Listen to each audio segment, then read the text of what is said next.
कि वक्त से लड़कर खुद की तकदीर बदल दे, कि वक्त से लड़कर खुद की तकदीर बदल दे, और परिश्रम इतना करो कि हाथों की लकीर बदल दे, कि परिश्रम इतना करो कि हाथों की लकीर बदल दे। तो जय हिंद साथियों, एक बार फिर से आप सभी रणबांकुरों का स्वागत है आपके अपने परिवार हिराट ऑनलाइन क्लासेस में। हमें उम्मीद है आप सभी सकुशल होंगे और मध्य प्रदेश पुलिस आरक्षक की तैयारी पूरे जोश जुनून और जज्बे के साथ कर रहे होंगे। तो क्लासेस हमारी रेगुलरली चल रही है। एक बार फिर से मैं आपके लिए कुछ धमाकेदार क्वेश्चंस लेके आया हूं इस क्लास के अंदर। तो सबसे पहले अगर चैनल पे नए हैं तो चैनल को सब्सक्राइब कर लीजिए, जिससे जैसे मैं क्लास अपलोड करूं आपको नोटिफिकेशन मिल जाए। इसके अलावा अगर आपने अभी तक हमारी पिछली क्लासेस नहीं देखी है तो वो जाके देखना है इस क्लास के बाद। पहले ये क्लास देख लीजिए, उसके बाद पिछली क्लासेस भी देखनी है। हर क्लास आपके लिए इंपॉर्टेंट है क्योंकि मैं सिलेक्टेड क्वेश्चंस आपको करवा रहा हूं और जो आपकी परीक्षा के लिए बहुत ही महत्वपूर्ण है। ठीक है, बहुत इंपॉर्टेंट है। जो टॉपिक्स के क्वेश्चंस मैं लेके आ रहा हूं, जो कॉन्सेप्ट आपको बता रहा हूं, वैसे क्वेश्चंस आपको एग्जाम में 101% मिलेंगे ही मिलेंगे। क्योंकि हमने क्या करा है, एनालिसिस करा है 2016, 17 और 22 के पेपर्स का, तो वहां पे ये क्वेश्चंस पूछे गए हैं, तो आगे भी पूछे जाएंगे। ठीक है दोस्तों, तो क्लास को एंड तक देखना है, इसके बिल्कुल भी नहीं करना है। इसके अलावा डिस्क्रिप्शन के अंदर हमारे ऐप का लिंक भी डला हुआ है। अगर आपने अभी तक डाउनलोड नहीं करा है तो मैं फिर से आप सभी से गुजारिश कर रहा हूं कि जाइए हमारे ऐप को डाउनलोड कर लीजिए। वहां पे आपको मिलेगी जो विज्ञान की हमने ब्रह्मास्त्र प्रश्न बैंक जो मार्केट में अवेलेबल है बुक भी, उसकी ई बुक। क्योंकि बच्चों के ज्यादातर मैसेज यही आ रहे हैं कि सर हमें बुक नहीं मिल पा रही है। तो अगर आपको मार्केट में किसी कारण से भी बुक नहीं मिल पा रही है तो हमारे ऐप को डाउनलोड कर लीजिए, वहां पे ई बुक आपको मिल जाएगी। और ई बुक की जो कॉस्ट है वो हमने रखी है मात्र 15 रुपए, जिसमें कि आपको मिलेंगे 1800 प्लस क्वेश्चन। सही सुना आपने, बिल्कुल 1800 से ज्यादा क्वेश्चन है आपके किसके, जनरल साइंस के। और हमारा क्या है, ये विश्वास है कि जो आपके एग्जाम में 15 प्रश्न पूछे जाएंगे वो हमारे उस जो प्रश्न बैंक हमने आपको प्रोवाइड कराया है उसके अंदर से ही पूछे जाएंगी। एक भी प्रश्न उससे बाहर नहीं जाएगा क्योंकि उसमें हमने सारे टॉपिक कवर कर लिए हैं, एक सिंगल टॉपिक भी नहीं छोड़ा है। और जो बेस था वो 2016, 17 और 22 के क्वेश्चन पेपर थे। इसके अलावा हमने क्वेश्चंस लिए हैं 7th, 8th, 9th क्लास के, क्योंकि देखिए आपके जो पेपर में प्रश्न पूछे गए थे वो उन क्लासों से ही पूछे गए थे। ठीक है, बिल्कुल बेसिक क्वेश्चंस पूछे गए थे। और बहुत बार क्या होता है, बच्चा बेसिक में ही अटक जाता है। ठीक है, बेसिक क्वेश्चंस बहुत ही सिंपल होते हैं लेकिन हार्ड होते हैं, बच्चे पढ़ते नहीं कि ये तो नहीं पूछा जाएगा, और वही प्रश्न वो पूछा है, उसने बार बार पूछा है। ठीक है, तो इसलिए हमने क्या करा है, इन चीजों को बेस बना के आपके लिए बहुत ही अच्छा प्रश्न बैंक तैयार करा है। इसके अलावा 2016, 17 और 22 के जो पीवाईक्यू हैं, प्रीवियस ईयर क्वेश्चंस, उनकी ई बुक भी हमारे ऐप के ऊपर अवेलेबल है। आप वो भी परचेज कर सकते हैं और प्रीवियस ईयर के क्वेश्चंस की भी प्रैक्टिस कर सकते हैं। इसके साथ साथ क्लासेस हमारी चल रही है और मैंने आपको पहले भी बोला है, आज फिर से बोल रहा हूं कि जब तक आपके एग्जाम नहीं हो जाते हैं, विराट ऑनलाइन क्लासेस पे आपको डेली का क्लासेस मिलेगी इंपॉर्टेंट टॉपिक्स की विद सिलेक्टेड क्वेश्चंस, जो मैं आपको ट्रिक्स के साथ करवाता हूं और आपको बताता रहता हूं कि कैसे क्वेश्चन पे अप्रोच करनी है। देखिए, रीजनिंग और मैथ एक ऐसा सब्जेक्ट है जिसमें कि मैटर करता है कि आप क्वेश्चन पे कैसे अप्रोच कर रहे हैं, कैसे क्वेश्चन को देख रहे हैं सोल्व करने के लिए। ठीक है, सबसे ज्यादा टाइम वहीं पे ही बचता है कि बहुत से बच्चे क्या होते हैं, अप्रोच करना ही गलत है उनका क्वेश्चंस का, वो अप्रोच गलत तरीके से करते हैं तो आंसर नहीं ला पाते हैं। ठीक है, तो हमको क्या सुधारना है, अप्रोच सुधारना है, इसके अलावा एक्यूरेसी बनानी है। ठीक है, एक्यूरेसी बहुत ही जरूरी है। तो हमारे साथ प्रैक्टिस करते रहिए, उसके बाद देखिए आपको सफलता निश्चित ही मिलेगी। तो अब वक्त न लगाते हुए चलिए आज की क्लास को शुरू करते हैं। आज की क्लास हम लेंगे तर्क शक्ति की। ठीक है, जिसमें कि हम कुछ धमाकेदार क्वेश्चंस करेंगे रीजनिंग के। ठीक है, किसके करेंगे, रीजनिंग के बहुत ही प्यारे प्यारे क्वेश्चंस और सिलेक्टेड क्वेश्चंस मैं आपके लिए लेके आया हूं। तो पहला क्वेश्चन देखिए, यदि माइनस का अर्थ है डिवाइड, मल्टीप्लाई का अर्थ है प्लस, डिवाइड का अर्थ है मल्टीप्लाई, प्लस का अर्थ है माइनस, तो जो इक्वेशन दे रखी है उसका आंसर क्या होगा। तो इसका क्या करना होता है, इस टाइप के क्वेश्चन को आपको साइड में लिख लीजिए कि क्या क्या दे रखा है। माइनस का मतलब क्या है, माइनस का मतलब है डिवाइड। ठीक है, उसके बाद मल्टीप्लाई का मतलब है क्या, प्लस, मल्टीप्लाई का क्या मतलब है, प्लस है। डिवाइड का मतलब है मल्टीप्लाई, डिवाइड का मतलब क्या है, मल्टीप्लाई, और प्लस का मतलब क्या है, प्लस का मतलब है माइनस। ठीक है, अब देखिए हम इक्वेशन क्या दे रखी है, हम इक्वेशन दे रखी है कि 30 divide by 20 minus 4 plus 8 multiply by 6। तो चलिए क्या करेंगे, सबसे पहले साइन चेंज करेंगे। तो 30 डिवाइड का मतलब क्या है, डिवाइड का मतलब है मल्टीप्लाई, तो मल्टीप्लाई बाय 20। माइनस का मतलब क्या है, माइनस का मतलब है डिवाइड, डिवाइड बाय 4। प्लस का मतलब है माइनस, माइनस 8, और मल्टीप्लाई का मतलब है प्लस, तो प्लस 6। ठीक है, अब सोल्व करते हैं। सोल्व कैसे करना है, बोर्ड मास के नियम से सोल्व होगा। ठीक है, तो सबसे पहले क्या होगा, डिवाइड होगा। तो देखिए 30 मल्टीप्लाई बाय 20 में 4 का डिवाइड दिया तो क्या जाएगा, 5 आ जाएगा। 5 माइनस 8 प्लस 6, ठीक है। 35 जा 150, यानी कि 150 माइनस 8 प्लस 6, क्या करेंगे 150 में प्लस तो 6 करेंगे, माइनस 8 करेंगे, तो 150 में 6 प्लस करा तो क्या जाएगा 156, माइनस क्या करेंगे 8 तो कितना जाएगा 148, क्या जाएगा 148, जो आपका क्या हो जाएगा राइट आंसर हो जाएगा, सेकंड ऑप्शन में दे रखा है। ठीक है बच्चों, तो कितना प्यारा और सिंपल क्वेश्चन था। सबसे पहले आपको क्या करना है, साइन लिख लेना है। जैसे मल्टीप्लाई का मतलब है प्लस, डिवाइड का मतलब है मल्टीप्लाई, प्लस का मतलब है माइनस, ठीक है। एक और ऊपर रह गया, माइनस का मतलब है डिवाइड। फिर हमने क्या करा, इक्वेशन को लिख लिया कि इक्वेशन क्या दे रखी है। इक्वेशन को फिर क्या करा, साइन चेंज करे। डिवाइड का मतलब क्या है मल्टीप्लाई, माइनस का डिवाइड, प्लस का माइनस और मल्टीप्लाई का प्लस, ठीक है। फिर क्या करा, सोल्व करा बोर्ड मास के नियम के अनुसार। ये बस आपको ध्यान में रखना है कि ये जो इक्वेशन सोल्व होगी वो किसके अनुसार होगी, बोर्ड मास के रूल के अनुसार सोल्व होगी। तो सबसे पहले डिवाइड होगा, तो 5 4 जा 20, तो 30 मल्टीप्लाई बाय 5 माइनस 8 प्लस 6, तो 150 हो जाएगा। तो 150 में प्लस 6 करेंगे, माइनस 8 कर देंगे, तो 156 माइनस 8 करते ही 148 आपका राइट आंसर आ जाएगा, जो कि सेकंड ऑप्शन में दे रखा है। अगला क्वेश्चन देखिए, प्रदीप, अर्जुन, रहीम तथा अरुण कैरम का एक गेम खेल रहे हैं। प्रदीप तथा रहीम जोड़ीदार हैं। देखिए प्रदीप और रहीम क्या है, जोड़ीदार हैं। अर्जुन तथा अरुण जोड़ीदार हैं, ठीक है। अरुण रहीम के दाएं हैं, रहीम का मुंह पश्चिम दिशा की ओर है। अब देखिए यहाँ पे इंपॉर्टेंट है डायरेक्शन। तो देखिए हर बार मैं आपको बोलता हूँ डिस्टेंस और डायरेक्शन में कि आपको क्या बनाना होता है, ये नक्शा बनाना होता है। ये पूर्व दिशा है, ये पश्चिम दिशा है, ये उत्तर दिशा है, ये दक्षिण दिशा है, ठीक है। तो यहां पे देख लीजिए कि ये दोस्त हैं, कैरम खेल रहे हैं, तो ऐसे बैठे होंगे, यूं बैठे हैं मान लीजिए। तो उसने क्या बोला है, रहीम का मुंह पश्चिम दिशा में है। अब मुंह पश्चिम दिशा में क्या है, मतलब वो किस दिशा में बैठा है, पूर्व दिशा में बैठा है। तो रहीम कहां पे है, रहीम ये रहा, पूर्व दिशा में रहीम बैठा है, और उसका मुंह किस तरफ हो गया, पश्चिम की ओर हो गया। अब रहीम का पार्टनर कौन है, तो देखिए प्रदीप और रहीम जोड़ीदार है। तो प्रदीप, रहीम के जस्ट सामने कौन बैठा होगा, प्रदीप बैठा होगा। कौन बैठा होगा, प्रदीप बैठा होगा। तो अर्जुन और अरुण जोड़ीदार हैं। अब उसने एक लाइन दी, देखिए क्या, कि अरुण रहीम के दाएं हैं, ये लिखा हुआ अरुण रहीम के दाएं हैं। तो रहीम का दाया किधर हो जाएगा, ऊपर की तरफ। तो यहां पे कौन बैठा है, यहां पे है अरुण। कौन है, अरुण। तो ये अरुण हो गया, और अरुण का पार्टनर कौन है, अर्जुन। तो ये अर्जुन हो गया, यहां पे ये अर्जुन हो गया। अब क्वेश्चन क्या पूछा है, अर्जुन का मुंह किस दिशा में। देखिए अर्जुन दक्षिण दिशा में बैठा है, तो उसका मुंह किस दिशा में होगा, उत्तर दिशा में होगा। किस दिशा में होगा, उत्तर दिशा के अंदर होगा, ठीक है। आ गया समझ में। फिर से देखिए, आपको देखना है कि क्वेश्चन कहां से स्टार्ट हो रहा है। मैं बोल रहा हूं ना कि क्वेश्चन को अप्रोच करने का तरीका अगर आप सुधार लेंगे तो आंसर निकालना कोई बड़ी बात नहीं है। बस अप्रोच कैसे करते हैं, तो क्वेश्चन यहां से स्टार्ट होगा कि रहीम का मुंह पश्चिम दिशा में है, तो रहीम किधर बैठा होगा, पूर्व दिशा में, तो उसका मुंह हो जाएगा पश्चिम में। फिर शुरू से देखिए, प्रदीप और रहीम जोड़ीदार हैं, तो रहीम के जस्ट सामने प्रदीप होगा। उसने क्या बोला फिर, अर्जुन और अरुण जोड़ीदार हैं, और अरुण रहीम के दाएं हैं। अभी रहीम का दाया कौन सा होगा, यहाँ से ऊपर की तरफ। तो ऊपर कौन है, अरुण है, तो उसके जस्ट सामने कौन हो जाएगा, अर्जुन हो जाएगा। तो हमें पूछा है अर्जुन का मुंह किस दिशा में होगा, तो अर्जुन तो बैठा है दक्षिण दिशा में, और उसका मुंह किधर हो जाएगा, उत्तर दिशा में हो जाएगा। तो फर्स्ट ऑप्शन आपका राइट आंसर हो जाएगा।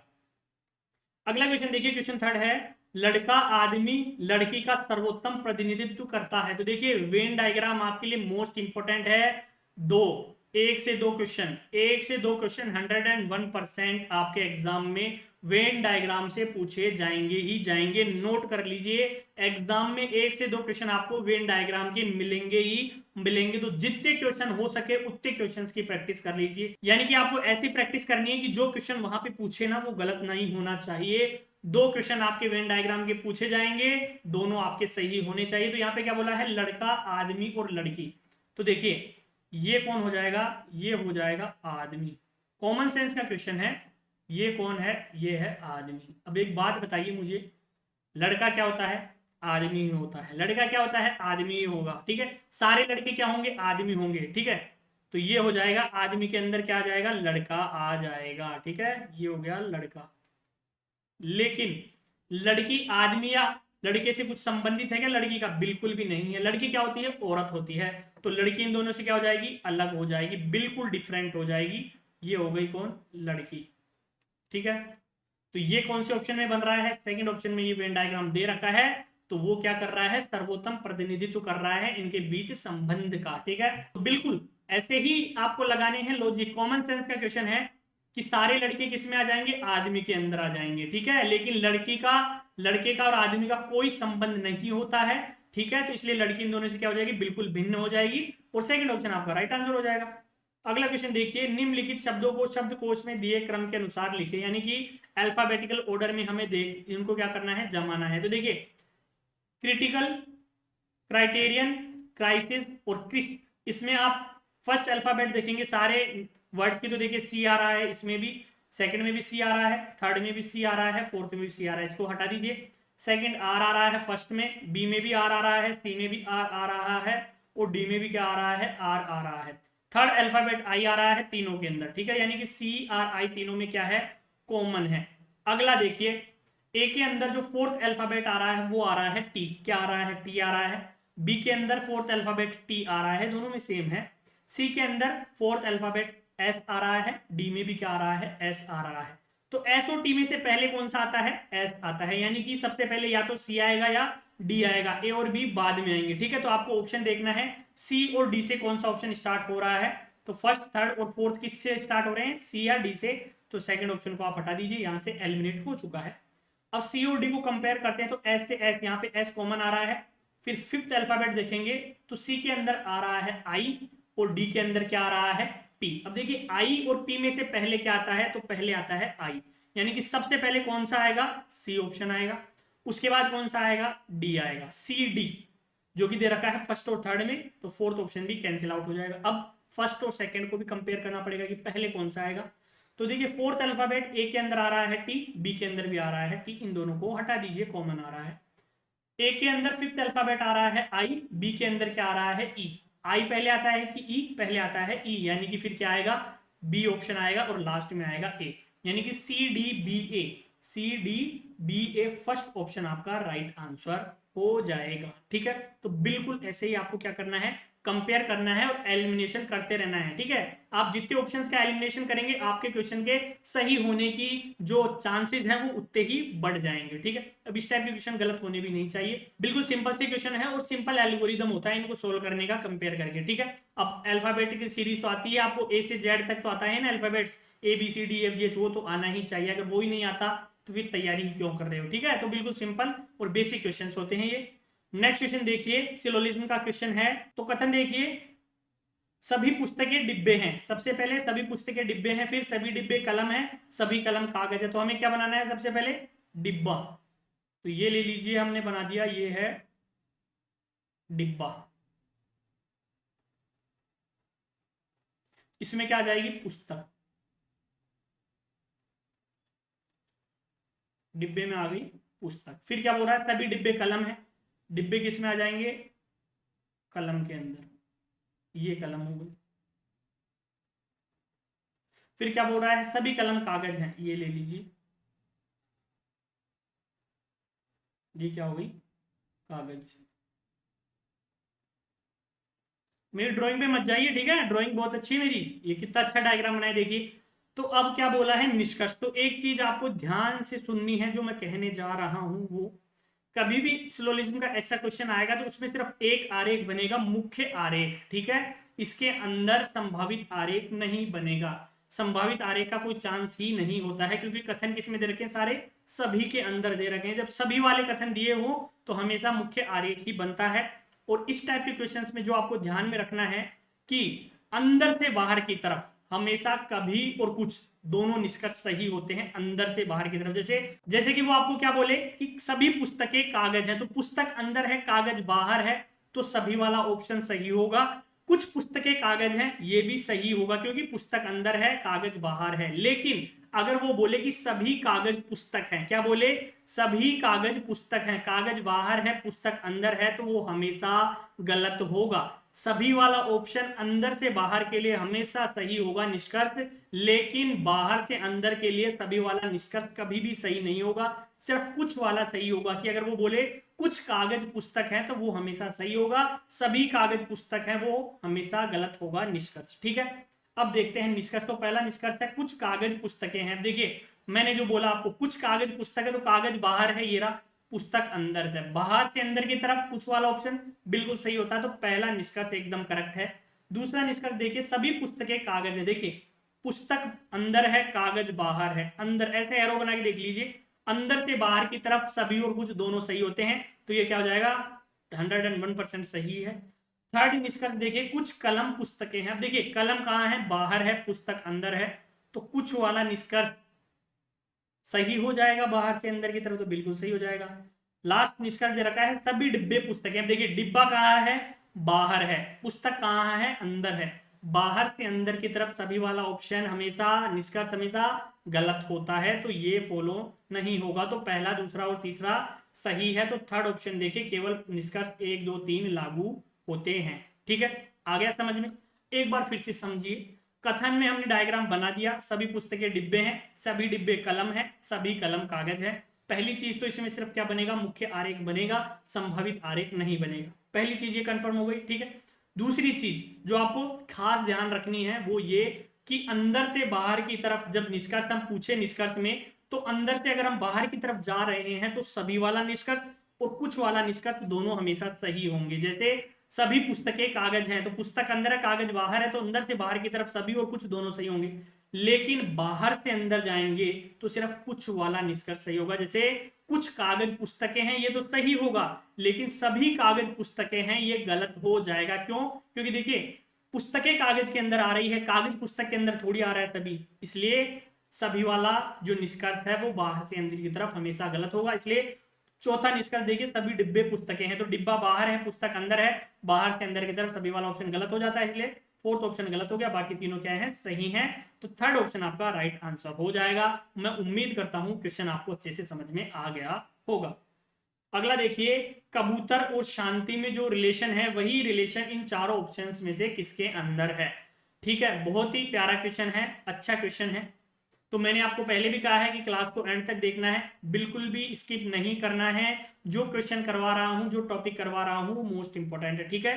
तो स्किप बिल्कुल नहीं करना है और हर क्लास लेनी है, इसलिए चैनल को सब्सक्राइब कर लीजिए। और क्लास पसंद आए तो वीडियो को लाइक शेयर और कमेंट करना है, अपने दोस्तों के साथ ज्यादा से ज्यादा शेयर करना है, जिससे हमारा भी कॉन्फिडेंस बना रहेगी। जो बच्चों को हम आउटपुट देना चाह रहे हैं वो उन तक पहुंच रहा है, वो आपके थ्रू ये पॉसिबल हो सकता है। तो ज्यादा से ज्यादा अपने दोस्तों के साथ वीडियो को शेयर करना ना भूलें, ठीक है। तो देखिए कबूतर और शांति, तो कबूतर किसका प्रतीक होता है, सिंबल होता है शांति का, ठीक है।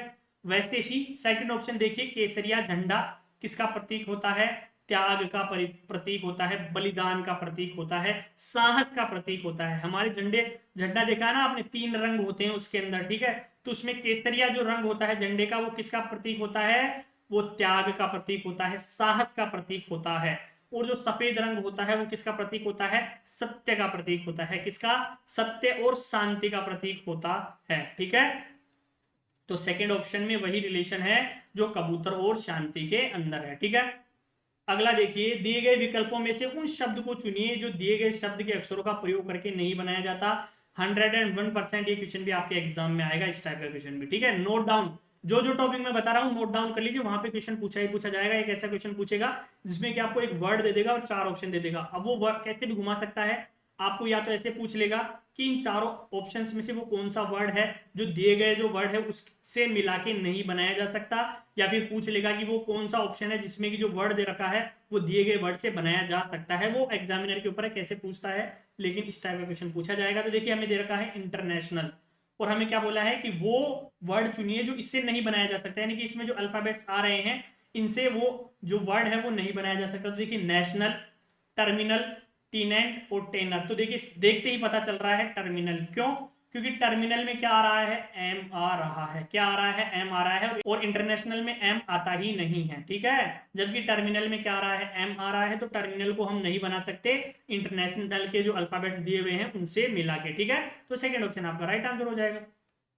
अगला देखिए हमें क्या करना है, ओड वन आउट, विषम शब्द चुनिए। ये भी 2 क्वेश्चन लिख लीजिए, 100% 2 प्रश्न पूछे जाएंगे किसके, विषम शब्द चुनिए, ठीक है। अब वो विषम शब्द में कुछ भी हो सकता है, वो अल्फाबेट्स का पूछ सकता है, वो नंबर्स का पूछ सकता है, वो शब्दों का पूछ सकता है, वो कोई सा भी दे सकता है, लेकिन 2 क्वेश्चन आपके आएंगे ही आएंगे। तो देखिए 12 156, 13 182, 14 210, 15 230।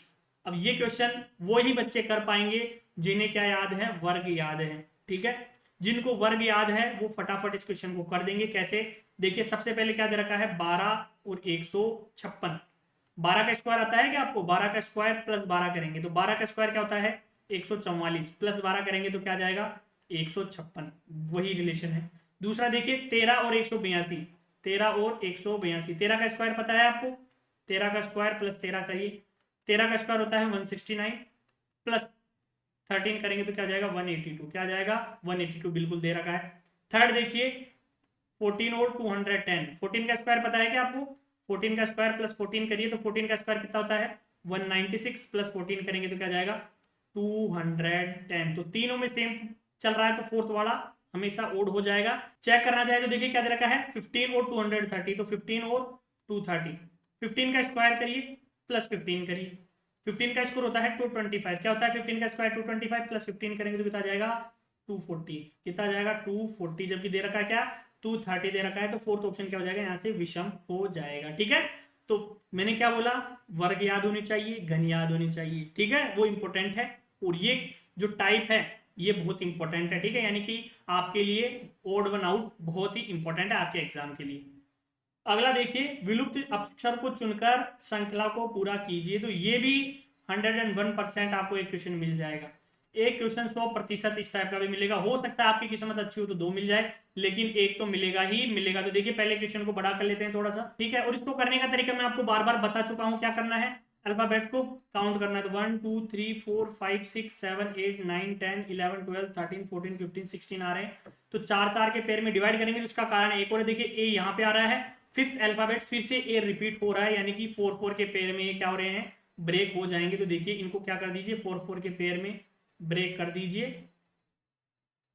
ठीक है, अब कंपेयर करना है, तो देखिए यहाँ पे क्या आ रहा है, फर्स्ट अल्फाबेट सब पेयर में ए, तो यहाँ पे भी क्या आ जाएगा ए आ जाएगा, क्या आ जाएगा ए, यहाँ पे भी ए आ रहा है। सेकंड क्या आ रहा है बी बी वी, 3 में बी आ रहा है तो यहाँ पे भी क्या आ जाएगा बी आ जाएगा, तो ए कंप्लीट हो चुकी है पेयर।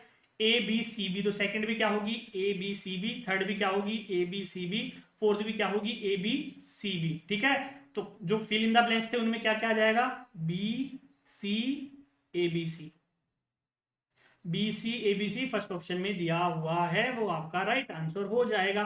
बिल्कुल सिंपल, इससे सिंपल क्या होगा। ठीक है, फ्री के नंबर मिलते हैं ऐसे क्वेश्चंस के, बस आपको क्या करना है अल्फाबेट्स को काउंट करना है, कितने अल्फाबेट्स की सीरीज दे रखी है, और एक चीज और गौर कर लेनी है कि कौन सा अल्फाबेट रिपीट हो रहा है बहुत ही जल्दी। जैसे मैंने यहाँ पे देखा कि फिफ्थ अल्फाबेट क्या आ रहा है, वापिस से ए आ रहा है, यानी कि 4 के बाद सीरीज रिपीट हो रही है, ये मुझे पता लग गया, और प्रैक्टिस करते करते आपको भी पता लगने लग जाएगा। अगला देखिए, निम्न प्रश्न में संख्या श्रृंखला में एक पद गलत है, गलत पद ज्ञात कीजिए। बहुत ही सिंपल सा क्वेश्चन है, तो इस क्वेश्चन में बहुत सारे बच्चे गलती करेंगे, बहुत सारे बच्चे फोर्थ ऑप्शन 17 इसमें राइट आंसर देते हैं, जो कि गलत हो जाएगा, इसलिए मैं लेकर आया। देखिए 2 3 5 7 9 11 13 17, कुछ आपको इसमें लग रहा है कि क्या लगेगा यहाँ पे, कौन सा लॉजिक लगेगा, तो बिल्कुल सही। बहुत से बच्चे आपने इसे सोच लिया होगा जिन्होंने कि 9 यहाँ पे गलत हो जाएगा, क्यों, क्योंकि 9 एक तो क्या है स्क्वायर नंबर है, क्यों, क्योंकि 3 का स्क्वायर होता है। दूसरा एक क्या है नॉन प्राइम नंबर है, क्या है नॉन प्राइम नंबर है, यानी कि क्या है भाज्य संख्या है, क्या है भाज्य संख्या। बाकी देखिए 2 अभाज्य है, 3 अभाज्य है, 5 अभाज्य है, 7 अभाज्य है, 11 अभाज्य है, 13 अभाज्य है, 17 अभाज्य है, क्या है बाकी के सारे, 9 को छोड़ के बाकी सारे प्राइम नंबर्स हैं। ठीक है, प्राइम नंबर तो आप जानते हैं, अब भाज्य अभाज्य संख्या जिसमें कि या तो 1 का भाग जाता है या फिर खुद संख्या का भाग जाता है, इसके अलावा किसी भी संख्या का भाग ना जाता हो, उसे क्या कहते हैं अभाज्य संख्या, प्राइम नंबर कहते हैं। तो 3 ना तो प्राइम नंबर है, इसी के साथ साथ वो क्या है स्क्वायर नंबर है। ठीक है, तो इसलिए क्या हो जाएगा 9 यहाँ पे गलत हो जाएगा। ठीक है, अगला देखिए, निम्नलिखित 4 संख्या युग्म में से 3 एक निश्चित तरीके से संबंधित है, एक भिन्न है, विषम को चुने। देखिए मैंने बोला था ना, मैं भी 2 क्वेश्चन लेके आया हूं, क्योंकि 2 क्वेश्चन वो पूछता है। तो यहाँ पे विषम चुनना है, तो 7 और 12, 7 गुणा 12 करते हैं तो 12 सत्ता कितना होता है 84 होता है। 41 इंटू 2 करिए, 41 इंटू 2 करेंगे तो कितना होता है, ये होता है 41 इंटू 2 82। 14 इंटू 6 करेंगे, 14 इंटू 6 करेंगे तो कितना जाएगा 14 6 की 84। 21 इंटू 4 करेंगे तो 21 इंटू 4 करेंगे तो क्या जाएगा 84, यानी कि 3 के अंदर तो दोनों को मल्टीप्लाई करने पे जो आउटपुट आ रहा है वो सेम आ रहा है, पहले तीसरे और चौथे में 84, लेकिन सेकंड ऑप्शन के अंदर इन दोनों नंबर्स को मल्टीप्लाई करने पे जो आउटपुट आ रहा है वो अलग आ रहा है, क्या आ रहा है 82, इसलिए ये क्या हो जाएगा विषम हो जाएगा। अगला देखिए, श्रेणी को पूर्ण करने हेतु लुप्त स्थान के लिए विकल्प का चयन कीजिए। ठीक है, तो चलिए पहले श्रेणी को थोड़ी सी बड़ी कर लें क्या। तो ये लीजिए, श्रेणी को थोड़ी सी बड़ी कर ली जाए, तो ये श्रेणी बड़ी कर ली गई है। अब देखिए, सबसे सिंपल तो जो दिख रहा है आपको वो देखिए, 2 से क्या हो रहा है 4, यानी कि +2 हो रहा है। 4 से क्या आ रहा है 7 +3 हो रहा है। 7 से क्या हो रहा है 11 +4 हो रहा है। 11 से क्या आ रहा है 16 +5 हो रहा है। तो नेक्स्ट क्या होगा, आप बोलोगे सर +6 होगा। तो 16 +6 करेंगे तो बीच में तो क्या आ जाएगा 22 आ जाएगा। बीच में क्या आएगा 22, यानी कि सेकंड ऑप्शन यहां से क्या हो जाएगा, गलत हो जाएगा, क्योंकि उसमें बीच में क्या आ रहा है 21 आ रहा है। अब देखिए, उसके बाद नेक्स्ट चीज करते हैं, बी से डी। बी आता है 2 पे, डी आता है 4 पे, यानी कि क्या हो रहा है 2 से 4 +2 हो रहा है। डी से जी, डी आता है 4 पे, जी आता है 7 पे, 4 से 7 क्या हो रहा है +3 हो रहा है। जी आता है 7 पे, के आता है 11 पे, 7 से 11 क्या हो रहा है +4 हो रहा है। के आता है 11 पे, पी आता है 16 पे, 11 से 16 क्या हो रहा है +5 हो रहा है। तो नेक्स्ट क्या होगा +6 होगा। क्या होगा +6। अब पी आता है 16 पे, +6 करेंगे तो क्या आ जाएगा 22, 22 पे क्या आता है वी आता है। क्या आता है वी आता है, तो ये हो जाएगा V22। तो फर्स्ट ऑप्शन भी यहां से कैंसिल आउट हो जाएगा। थर्ड और फोर्थ में से एक आंसर होगा। नेक्स्ट देखते हैं, अगला देखिए, Y से W। ठीक है, रेड से बताता हूं मैं आपको। Y से W, Y आता है 25 पे, W आता है 23 पे, यानी कि क्या हो रहा है 25 से 23 क्या हो रहा है -2 हो रहा है। W आता है 23 पे, T आता है किस पे 20 पे, तो 23 से 20 यानी कि क्या हो रहा है यहाँ पे -3 हो रहा है। T आता है 20 पे, P आता है 16 पे, क्या हो रहा है 20 से 16 यानी कि -4 हो रहा है। तो इससे आगे क्या हो जाएगा -5 हो जाएगा। क्या हो जाएगा -5। तो K किस पे आता है 11 पे आता है, तो आगे क्या होगा -6 होगा। तो 11 -6 करेंगे तो क्या आएगा 5, और 5 पे क्या आता है 5 पे आता है E। क्या आता है 5 पे E आता है, तो V22E ये आपकी क्या होगी नेक्स्ट पेयर होगी सीरीज के अंदर, जो कि थर्ड ऑप्शन में दे रखी है। इसलिए थर्ड ऑप्शन आपका राइट आंसर हो जाएगा। ठीक है बच्चों, उम्मीद है क्वेश्चन आपको अच्छे से समझ में आ गया होगा। बिल्कुल डिटेल्ड में मैं आपको सारी चीजें बता रहा हूं। ठीक है, अगला देखिए, एक बिंदु P से आरंभ करते हुए दिनेश दक्षिण की ओर 18 मीटर चला। फिर से देखिए, डिस्टेंस और डायरेक्शन का क्वेश्चन आ चुका है। तो सबसे पहले क्या करना है आपको, ये लीजिए, सबसे पहला काम यही करना है। ये आपने बना लिया नक्शा, बहुत ही जरूरी होता है नक्शा। पूर्व, पश्चिम, उत्तर और दक्षिण। ठीक है, चल चुके हैं। उसके बाद देखिए, हमें क्या करना है, P पॉइंट से आरंभ करते हुए दक्षिण में जाना है। कितना 18 किलोमीटर। अब देखिए दक्षिण में जाना है। ठीक है, तो यहां से चलेंगे हम, ये लीजिए यहां से चालू करा हमने, और दक्षिण में ये नीचे की तरफ चले गए हम। और कितना चला हमने, हमने चला पूरा 18 मीटर। ये लीजिए 18 मीटर। उसके बाद क्या बोला, फिर वह अपने बाएं मुड़ा और 25 मीटर चला। देखिए बाएं और दाएं का कॉन्सेप्ट फिर से घड़ी की सुई आ चुकी है। मैंने आपको वही बताया है कि आपको सिर्फ पूरा ध्यान वही लगाना है कि घड़ी की सुई की दिशा में दाएं होता है, उसके विपरीत दिशा में बाएं होता है। तो घड़ी की सुई किधर जाती, इधर जाती लेफ्ट हैंड साइड में, तो हम यहाँ पे चलेंगे राइट हैंड साइड में। ठीक है, तो यहाँ से चलना है हमें कितना 25 मीटर। तो ये ले लीजिए, ये है 25 मीटर चल गए हम। कितना चल गए पूरा 25 मीटर। ठीक है, यहाँ पे पहुंच चुके हैं। फिर यहां से वह फिर से अपने बाएं मुड़ा। अब बाएं का मतलब है घड़ी की सुई की विपरीत दिशा में, तो घड़ी की सुई यहां से नीचे की तरफ जाती, नीचे की तरफ दाएं होता, तो उसके विपरीत दिशा में ऊपर बाएं। और कितना चलना है 18 मीटर, यानी कि जिस पॉइंट से वो चला था उसी पॉइंट की सीध में वो वापस आ चुका है। तो ठीक है, उसी पॉइंट की बिल्कुल सीध में वापस आ चुका है वो। 18 मीटर इधर चला, फिर 25 मीटर चलेगा, 18 मीटर वापस ऊपर आ गया। अब वह एक बार फिर अपने बाएं मुड़ा और 35 मीटर चलकर एक बिंदु क्यू पर पहुंचा। तो देखिए ये पॉइंट क्या था, पी था, जहां से वो चला था। तो यहाँ पे क्या था उसका आरंभ, आरंभ है प्रचंड। ठीक है, तो ये आरंभ था, और उसने अंत कहां करा 35 मीटर चल के। ये लीजिए 35 मीटर। तो ये कुल दूरी कितनी हो गई 35 मीटर। कितनी हो गई 35 मीटर। ये क्यू पॉइंट आ गया, वो वहां जाके थम गया, रुक गया। तो उसने क्या पूछा है, अब वह बिंदु P से कितनी दूरी पर है और किस दिशा में है। देखिए है क्या बच्चों वाला क्वेश्चन ही हो गया ना बिल्कुल, कि अगर ये 18 है और ये भी 18 है बराबर है, तो ये 25 होगा। तो यहां तक P पॉइंट तक ये दिशा, ये जो दूरी होगी ये कितनी हो जाएगी 25 मीटर हो जाएगी। हो जाएगी P पॉइंट तक। कुल चला 35 मीटर, तो यहां तक 25 है, तो आगे की कितनी बच जाएगी, ये हो जाएगी 10 मीटर। कितनी हो जाएगी 10 मीटर। अब यहां से वो P पॉइंट से स्टार्ट हुआ था, Q पे है, तो किस दिशा में हो गया पश्चिम दिशा में हो गया। कितना हो गया? 10 मीटर। तो ये लीजिए सेकेंड ऑप्शन 10 मीटर पश्चिम आपका क्या हो जाएगा? राइट आंसर हो जाएगा। बिल्कुल लल्लू पंजू सा प्रश्न बन चुका है। बस आपको क्या है, दिशाओं का ध्यान होना चाहिए और बाएं दाएं में कंफ्यूज नहीं होना है। तो कंफ्यूज ना होने के लिए क्या करना है, घड़ी की सुई को पकड़ लीजिए। घड़ी की सुई की दिशा हमेशा दाएं होगी और उसके विपरीत हमेशा बाएं होगी, और टाइम देखना आप सभी को आता है ऐसा मुझे लगता है। अब जिन बच्चों को टाइम देखना नहीं आता वो पहले टाइम देखना सीखें, ठीक है। उसमें मैं कुछ नहीं कर सकता, पहले टाइम देखना सीखिए। पापा से, मम्मी से, दादा से, दादी से, किसी से भी पूछ के पहले टाइम देखना सीखिए, और आना चाहिए, वैसे आपको आता होगा, ठीक है। लेकिन जो स्मार्ट वॉच इस्तेमाल करते हैं उन्हें शायद नहीं आता हो, तो पहले टाइम देखना सीखें। अगला देखिए, दी गई आकृति को बनाने के लिए कम से कम कितनी सीधी रेखाओं की जरूरत होगी?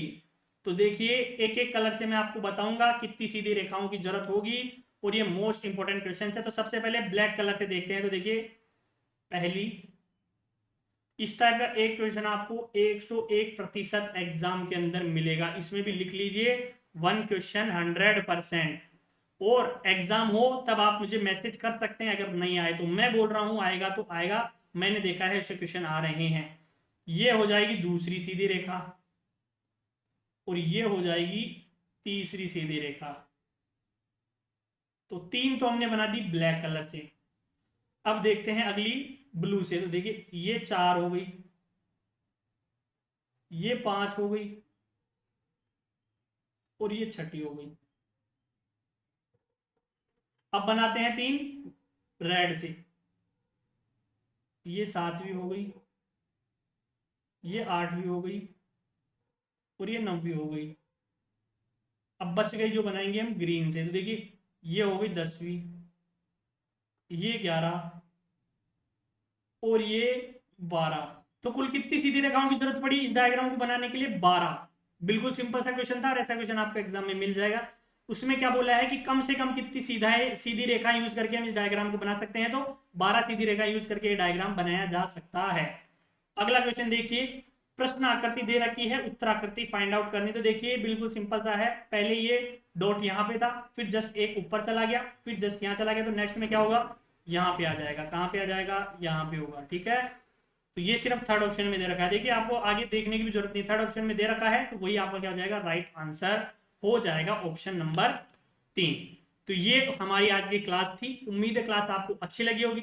अगर क्लास अच्छी लगी तो वीडियो को लाइक कीजिए, शेयर कीजिए, चैनल को सब्सक्राइब करना ना भूले, अपने दोस्तों के साथ ज्यादा से ज्यादा शेयर कीजिए। जो बच्चे मध्य प्रदेश पुलिस आरक्षक की तैयारी कर रहे हैं उनके लिए एक तरीके से रामबाण प्रश्न में लेके आ रहा हूं, तो हमारे साथ जुड़ जाना है। और जब तक आपके एग्जाम नहीं हो जाते, रेगुलरली हम आपको क्लासेस प्रोवाइड कराते रहेंगे, क्वेश्चंस करवाते रहेंगे, ट्रिक्स बताते रहेंगे। इसके अलावा हमारा टेलीग्राम चैनल ज्वाइन कर लीजिए, जहां पे डेली का मैं क्विज कराता हूं 15-15 क्वेश्चंस का। तो आपको अपनी तैयारी को परखने का भी मौका मिलता रहेगा बराबर, ठीक है दोस्तों।